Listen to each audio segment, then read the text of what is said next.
Hi, I'm Jen from Noteworthy by Jen, and today we're going to be talking about teaching music to neurodiverse students. A little bit about me. I have been teaching for 17 years. I have taught pre-K through 12th grade music, including a cognitively impaired and autism spectrum disorder self-contained classrooms. And I live in Michigan. I have 3 daughters, a husband, 2 dogs, and 2 cats. I am ORF certified. I have also taken trainings in Kodai, music learning theory, the Alexander technique, and education through music. Most of all, my style is purposeful, practical, and playful. So this presentation is for people who teach music to children. We all have neurodiverse children in our classrooms. So what is neurodiversity? It is a term indicating the wide spectrum of variety in how our brains work. So instead of talking about kids from their perception of how they have a disability, we no longer think that way. We're thinking about, hey, you know what? Maybe there is no normal, and maybe we're all just on this wide spectrum of how our brains are just different. Just kind of like everybody's hair is different, everybody's nose is different. So I will say within neurodiversity, we've got kids with ADHD, on autism spectrum disorder, cognitively impaired, we've kids with Down syndrome, fetal alcohol syndrome, dyslexia, mental illness, and those are some examples that you will see of neurodiversity when you're reading about it. But in reality, there is no normal brain. Everybody's different. So when you are teaching any child, regardless of a listed impairment that they may have, it is really important that you first recognize their personhood. And we're going to talk about a little bit about what that looks like as we go on. So here's some ways that you can grow if you are trying to learn more about this area. You can read some IEPs and 504 plans before school begins. Read them again after you know the students a couple weeks into the school year. I didn't do this at one point in my career, and there was a child in my class who I didn't realize his cognitive impairment level, and I thought he was being disrespectful to me. And then when I gave him a grade on the report card, I'm really thankful his mom reached out to me and said, hey, I don't know if you know this about my son, and once I put it all together, I changed his grade. I apologized. And I also started interpreting this child's behavior a lot differently in my class. This kid was giving 110%, but memorizing stuff like music was not something he could do easily at all. So the fact that he was there trying hard each day and participating was actually quite a show of good faith and a show of what a quality person and a hard worker he was. So be sure you look at the IEPs and 504 plans. You have a legal right to see them. You could observe other teachers who teach them. You could do that during your planning time. If they go to a summer program, you could do it then. Talk with their classroom teacher. What ways do they best receive information? Do they need things visual? Do they need things so they hear it, so they touch it? What ways do they best express information? Maybe they need some technology to express things. Maybe they need pictures to point to. How could you help them have the best possible way to express information?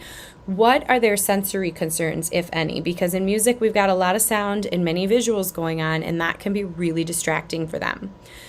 This one is probably the biggest thing. Instead of creating lessons based on like overcoming their impairment, you think about listing the strengths they do have and then create lessons based on those strengths. So that can be a different way of looking about how to do a lesson for them. You can also read books and attend workshops for more ideas. If you're here, you've already started one of these. Positive niche construction. First of all, don't view them as their impairment. Each child is different. So the saying goes, if you've met one person with autism, you've met one person with autism, which means every child with autism is different. And so you can't just assume what you know about them, even though there are some similar characteristics between people with autism. So get to know each child and who they are as a person. Validate who the kids are in your class. Be aware of famous people with neurodiversities like ADHD and dyslexia. And don't point out the kids who have that in your class, but rather, if you happen to be talking about a musician and you know they had dyslexia and you're like, hey, did you know he's got dyslexia? Isn't that cool? He's a great musician. Doesn't matter that he has that. Or maybe it even helped him because people with dyslexia have this cool thing where they can see 3D visual stuff better than most people, and maybe somehow he uses that in his music. And I mean, find out the strengths about each of these diversities, and you can kind of offer some new insights for your students. Use positive terms. We all have a kid with ADHD in our classroom. You have two options. You could describe them as hyperactive and off task, or energetic and creative. And how you view them and how you reframe that actually will have a lot to do with how you interact with that child, and they can tell the way you're thinking of them. Praise and encouragement are key. Find something to compliment kids about in your classroom. So maybe for one kid that's, wow, you really learned your lines and spaces. I'm really proud of you. And for a different kid, wow, you sat in your seat 5 minutes today without blurting out and without interrupting. I'm so proud of you. Everybody has different goals, and let's compliment them where they're at. Find ways to provide successful opportunities. So you can use the strengths and preferred ways to receive and express information. That would be a great way to give them a successful opportunity. You could find ways for them to volunteer in class. A lot of these neurodiverse kids end up being socially isolated, and we want to try to move away from that. So we're going to try to give them opportunities to interact with their peers. Pair them with a partner who enjoys helping them. So we have a links program at our school where these kids actually are trained on how to work with our cognitively impaired and students with autism. And they pair up during class only when the child needs a little extra help. If the child can do it on their own, then they're on their own. So we want to encourage them to have some independence if they can. Provide adaptations where appropriate. We'll talk what some of those look like later. Use paraprofessionals as a valuable tool of insight into what helps the child. So paraprofessionals are with these children many hours every day, often getting to work with kids one-on-one. So they really are kind of like a lifeline into how this child thinks and works. Be sure to use them as a tool. Now, you still need to be that child's teacher. Don't isolate them to the side only with the parapro, but use the knowledge the parapro has to help you engage with that child. Ask the student if they're able to communicate it, or the parents what type of music or like movement activities this kid likes, because then you could maybe utilize it in your classroom. And if it's appropriate, of course, not all songs are school appropriate, so use some wisdom there. But sometimes you can really connect with a kid over surprising them with some music that you use during class. So what are your goals for your students? Well, this is going to vary greatly on your teaching situation, whether they have autism, cognitively impaired, whether they're mainstreamed, whether they're in a self-contained classroom, whether there are sensory issues. But I want to suggest something to you, especially for the self-contained classrooms. We as music educators are used to teaching about music through music, right? But there's also this group of people, music therapists, and they're teaching non-musical life skills through music. Could some of their goals apply to your teaching situation? This doesn't mean you have to go get a music therapy degree, but consider this. Could your goals involve self-care, like brushing teeth, washing your hands? How could you incorporate that into a song? What about how to interact with people, like shaking hands, maybe not during COVID, looking people in the eyes while you're talking to them? Now, keep in mind, you may want to check if a child has autism. If that's painful for them, it may not be a great goal for them, but some kids are working on that as a goal. And so then it can be not hitting, learning people's names, learning what facial expressions mean. Academics, you could incorporate numbers, colors, names of body parts, body awareness, reading. Musical concepts, we already teach a lot of these, but maybe they need to simplify them, or maybe they can do note naming. Maybe they can go beyond what some of the kids in your class typically can.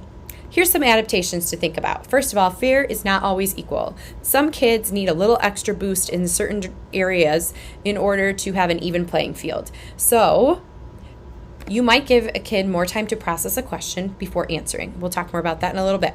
You might give them noise-reducing headphones. You might let them walk around in the back of your classroom within limits. I have a child who does this. And then when I call on them to interact with about something in the lesson, they have been paying attention. The rule is they can't distract other people in the back of the classroom, and they can't touch the instruments. But they can walk in the back of the classroom. And then every time I say, hey, do you want to turn in the game? They join right in. So I had to get used to that because that was different for me, and that's okay. Preferred seating. Maybe it's good if they're sitting near you. Maybe it's better if they're not sitting near you. Alternative assessments or assignments that they can have success with, so providing more scaffolding, or maybe they get more freedom. Because sometimes you have a kid on the autism spectrum who can take off with music. So why are you holding them to this little box? Maybe you need to give them more freedom in their assignment. I also put large uppercase letters on all my ORF instruments and make sure it is a high contrast to whatever color the bar is. This helps visually impaired students and kids with dyslexia to have those uppercase letters so they don't flip things, or if they, the lowercase d and the lowercase b, neurotypical, neurodiverse, wherever you go. Kids still mix those up at second, third grade. So you could use color coding to help kids know what notes to play. You could also have kids respond using technology or verbally or with drawing. Consider having less up on your walls and less out around your room to distract students. Kids with ADHD take in everything. So if you have too many things in and too many colors, they're not focusing on you. They're focusing on that and then that and then that. So consider simplifying things a little bit. Make a behavior goal or plan and consider involving the student if its creation is appropriate. Maybe their goals are walk in quietly, sit with the rest of the class, participate in one song that day, line up quietly, or maybe they have higher goals for themselves, but you might be surprised what they can come up with on their own. Consider starting and ending with a quiet activity for classes who need it. This especially goes for self-contained classes. Transitions are hard for them, and if they can have something to kind of help ease their system into it, that could be a big plus for them. Use a carpeted room for less echoing for those with sound sensory needs. This would be a great point to your administrator if you're trying to get carpet in your classroom, because that echoing sound with tile floor is a big no for a lot of kids with hearing sensory. Consider natural lighting or incandescent lighting instead of the fluorescent lighting for kids with visual sensory stuff. So let's talk about the self-contained autism or cognitively impaired classes, because when I first got hired at one job, they're like, oh, and by the way, you're going to have this self-contained classroom that came, and I was like, what? I don't know what I'm doing. I'll figure it out. So I hope this presentation gives you some ideas, more than what I had when I started. So consider a visual schedule. For a lot of these kids, music is perceived as a lack of structure, and they don't know what's happening, because it's not like sitting at a desk and they're not doing the same thing every time in the same order. But visual schedules can help. You could make individual visual schedules. Like if a child is mainstreamed, you could give them a set of little squares with what's happening, and it's on a Velcro strip, okay? Or this is how I use my visual schedule, and I will show you the link at where you can get this schedule in my classroom. So you've got the welcome, hello, sit. The songs we're going to do are written beneath it, because to me it was too much to create little individuals visuals for each song, and honestly most of my kids just need the structure written out more than they need to know the exact activities, and that also allows me to tweak the activities a little bit if I need to. So a self-contained CI or ASD class, please do not reinvent the wheel. First of all, there's lots of great songs out there. Sometimes you just have to use lower L songs with some of these kids if they're in upper L, or use preschool song if they're in lower L. Just consider your goals when you're picking out materials. And then you don't need to come up with 40,000 things for them to sing about, because a lot of these kids really thrive with repetition and they enjoy it. So you might be bored, but they are not. So don't make more work for yourself than you need to. Create a general order for each class and then stick to it. So here's an example of what I used last year. I did an opening song. There was the same opening song every time. Sometimes I was by my lonesome with no one singing. Other times kids would join me. Then I would sing songs that have visuals or motions. And then I would do movement activities, singing books, videos, like short YouTube videos, and a goodbye song or lineup. My kids actually didn't need the goodbye song. So let's go back to all of these. And the opening song, I have a book I will show you later. Then it's called Songs for Dancing, and it has a Twinkle Twinkle Star song that changes the words, and that's the opening song I used. Sing songs with visuals and motions. So let's move on. So first of all, if you want the visual schedule, there's lots of different options for what's in here, and I just put magnets on the back, and then I could take it on and off the board easily if I wasn't using it. I also have smaller versions of each thing to create individualized schedules. Something you may want to consider doing is whatever Wheels on the Bus, that sort of thing. Whatever song you do, if it's not one you know very well, consider putting the music right on the outside of the envelope so that you don't have to find it every time. And then put the visuals inside of the envelope. This one is from 123 Echo Me, and I love it because it talks about who's working in our school. So they actually have pictures of their teachers and their parapros, and they have to recognize who the people are and name them. And it helps them know who they have around the school. So that's one good option. Or you could have really simple visuals for the Wheels on the Bus, and maybe you're holding the visuals and they are going through and doing the motions. So those are the examples of songs I sing with visuals and motions. Other ideas, sometimes you might have puppets, and I'm going to zoom through these because I don't want to go too long. I think I got these like at a dollar store. They're like pumpkins, finger puppets, or you can go back and do the classic monkey mitt ones where they can pull these little pumpkins right off, and they love that. Also, fun fact for you, there is 10% off at this awesome Etsy store right now where you can get, I love this, The Lady Who Swallowed the Fly, and then there's all the different kits that go with like the different books and stuff, and you can give the kids the bird, and then they feed her the bird, and they think this is fabulous. So 10% off. I will show you where to get these at the end of the presentation. Another fun one that my kids really love is, head, shoulders, knees, and toes, knees, and toes. Well, have you ever thought of laying out cards that have head, shoulders, knees, and toes? And then after singing it correctly a couple times, switch some of the cards around. Maybe you do it the first time, maybe they do it, and then they have to sing them in a different order. Oh, they giggle. They think it is so funny. So anyways, make sure when you're making visuals, they're very clear and not a lot going on in the background. Otherwise, kids with autism, that just freaks them out and they can't pay attention. All right, so you sing some songs with visuals and motions. I normally do like 3. Then I do some movement activities. Consider songs by Lori Berkner. Consider songs in the I'm Growing Up book or Hep Palmer. There's lots of great music K through 8, like move and stop sort of things, or freeze like a statue. So find which ones work for your kids because it's going to depend upon the population of kids you're working with. Singing books. So then we go on to these sort of books, and my kids all love the old lady who swallowed a clover and all that stuff. They love all of those. Some of them have recordings and stuff every once in a while you can buy from Scholastic. And those are kind of nice if you're losing your voice that day. You can pop that in. I found these like old school ones I've somehow inherited. But what's cool about them is that they've got like different holes in them, and the kids get really fascinated by the different holes in the pages and how it changes from page to page. So those can be really fun.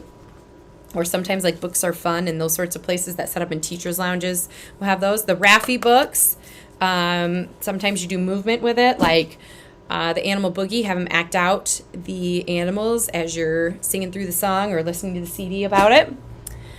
And honestly, most of my students love books. Like that is one of the most successful times of the whole music class. They will sit there and listen as long as you have a book. But I change my books up almost all the time. I maybe do twice in a row, and then I swap them because they can handle it. Whereas for the movement activities and the singing, I do a lot of the same ones every time, and then I'll just tweak 1 or 2 songs so that we're mostly doing the same thing as last time, but switching it out. And when you have those little folders with the songs on them, it's really easy to plan. Okay, we're doing these 3 songs today. Okay, we're going to swap this one out next time. It works really well. Videos, I use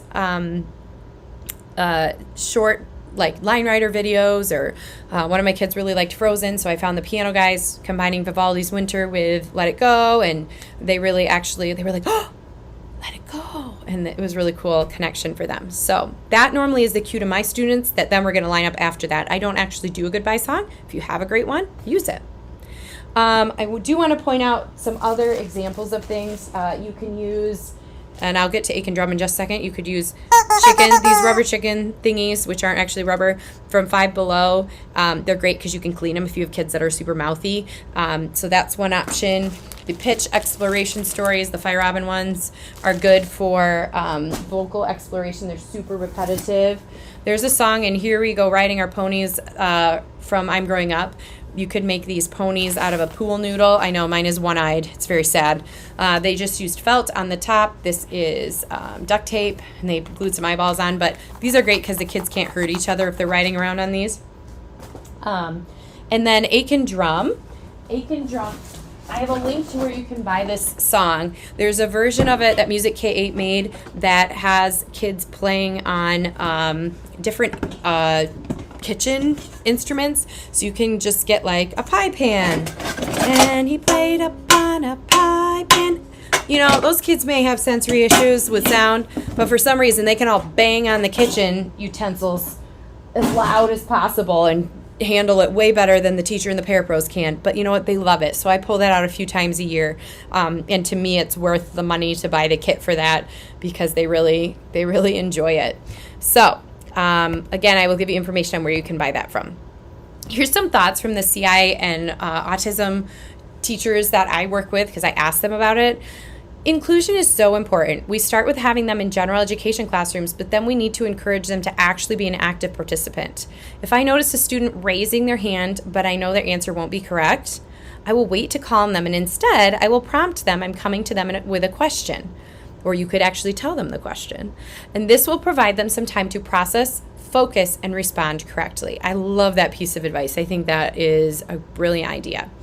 And then after a lot of things she told me, she said, so to put it simply, remembering not to hold students with CI or ASD to a higher standard than average students, and understand that learning styles, sensory needs are so different that sometimes we need to adjust our expectations and be understanding of them not meeting certain expectations as long as they're not being disruptive. So maybe change your expectations as long as they're not interrupting your class. So this was a comment my teacher of my autism classroom said, my students do love specials class, even though they don't always show it. They like to know what to expect, and it helps with the communication deficits. So that structure of knowing songs, then books, then whatever is really helpful. They have bad days, and there are times I don't know either why they are upset. So don't take it personally when they're upset, because even their regular classroom teacher who sees them all the time doesn't always know. Special ed teachers really appreciate what you do and the effort you put into modifying and adapting activities and lessons to our kids. We are here to help you, so reach out if you are struggling. All of the special ed teachers and that I have met have been so generous and gracious and helpful when I've had questions. So please use them as a resource. So guest teacher plans. You could make a CD or playlist of known activities for these students and leave some directions. The parapros can help them, but that way with the directions, the guest teacher could help too. Make a playlist of YouTube videos that they will enjoy. Consider if you have a paraprofessional who may feel comfortable or enjoy running the class when you're absent. I have some that are really great singers, and I totally would trust them to do that. You could also record yourself teaching a lesson and then have it played for them so they don't have to lose the structure of what they normally do. Some final thoughts. Remember not to take the behavior of your students personally. They're so busy worrying about and trying to cope with what's going on inside. Even if it seems like it, their behavior isn't about you. It's about them. You will sometimes fail. Reflect and try something new the next time. I have failed many times. There are times where it gets to be a hot mess during an activity, and I'm like, clearly not the right thing to do here. And we have to move on or try it a different way the next class. And that's okay. Live and learn. Speaking of failure, be ready for white flag days. I call that the days where the kids come in and they're all just a little off, and no matter what you do, things just aren't quite working. Sometimes mentally, I just tell myself, this is a white flag day. I'm going to just have to adjust my expectations and be really flexible and know that I may not get to the original goals I had today. Waving the white flag. I'm not surrendering as in giving up on them completely, but I'm giving up on some of the control that I was hoping to have over what we were doing. My goal is instead to keep them safe. All right. Be ready for unexpected moments of joy. I had a student who hardly spoke at all during class. We would play this game called Clickety Clack. It's from Let's Do It Again. It's one of the Education Through Music books. And I loved this game. And all of a sudden, and he never really said much though, and all of a sudden, the last day of class, he was like, clickety clack. And he just started singing it. And he led the whole game by himself. And the parapros and I were about bawling our eyeballs out, people, because it was so unexpected. And all that time you think they're not listening, and then suddenly they are. And they've learned way more than you thought. All students should be included in performances and activities unless there's a deep safety concern. I firmly believe these kids in our class deserve to be there, and they may not always be the best singers, or they may be beautiful singers, but they may have some behavior issues. How can you make a successful opportunity for them to be at the concert? Now, if it's going to be a deep safety concern, or if their anxiety is through the roof, or sensory stuff through the roof, then that's something you talk about with their teacher and their parents. But generally speaking, they should be involved and invited to all concerts. Consider an informant for your classes that are self-contained, having the parents come in and watch them during their music class and maybe just do a couple special songs that they know really well. Be ready to learn as much from your students as they learn from you. Neurodiversity is pretty cool, and I love to learn about the personalities of each child in my classroom, and I hope you can enjoy that too. All right, further resources. If you click on that link, it will take you to the visual schedule I made. My whole store is 20% off from July 14th through July 16th. Please follow me on Teachers Pay Teachers. So if you click that, it'll take you right to my whole store. I'm planning on adding more neurodiverse resources. I didn't have them done in time for this workshop. So if you want to see those, I think they email you new resources that people put out when you follow them. Okay, so let's talk about some books that you could read if you want to. We've got Music for Special Kids, lots of really practical ideas for lessons in there. Highly recommend that one. Old Lady Who Swallowed a Fly, that puppet set, if you click there, it'll take you to the Etsy store. If you use the code FLOATING10, you'll get 10% off during the conference. There's the link for the Music K8 Aiken drum song. I do not get anything from any of the, from the sales of other people outside my store. I just recommend these resources because they were helpful for me. So I'm Growing Up by the New England Dance Masters. Love this. So many good things, and there's a CD that goes with it so that you could use it for guest teachers if you needed to. 1, 2, 3, Echo Me. This has the Helpers in Our School book that I talked about, or song that I talked about, and it's just got a lot of really simple activities that you can put visuals with that are nice for kids in a self-contained classroom. Teaching Music to Students with Special Needs. I have not read this one yet, but I kind of peeked through it because I've read some other books by this author, and there's just some good thoughts and activities that you could go through and use for students who are neurodiverse.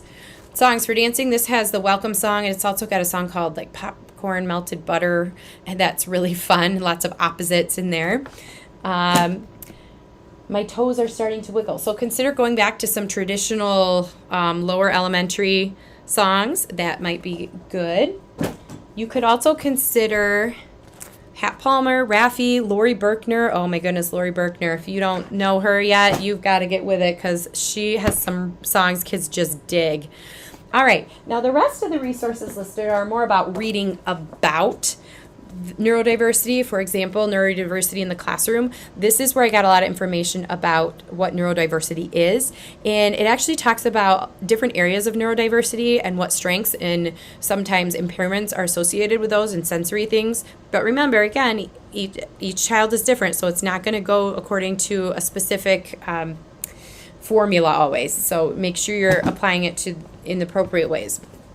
Teaching Music to Students with Special Needs. A label-free approach has some really valid points in there. I have not read this one yet, but it's by the same author, Teaching Music to Students with Autism. This is one of my next reads. And then I just wanted to show a book I found recently, Inclusive Creative Movement in Dance. So if you have a child that maybe has some physical impairments or also neurological impairments, that might be a good option for you. All right, these are where I got graphics and fonts from. If you do have questions for me, please email me at noteworthybyjen@gmail.com. I try to reply within 48 hours. I am a full-time working teacher and mom, but if you don't hear from me within 48 hours, feel free to email me again. Thank you so much. I hope what you learned today is helpful for you. Be sure to stick around for the next session. Actually, I think I might be the last one today, but come back tomorrow for more information that could be valuable to your teaching. Thank you so much.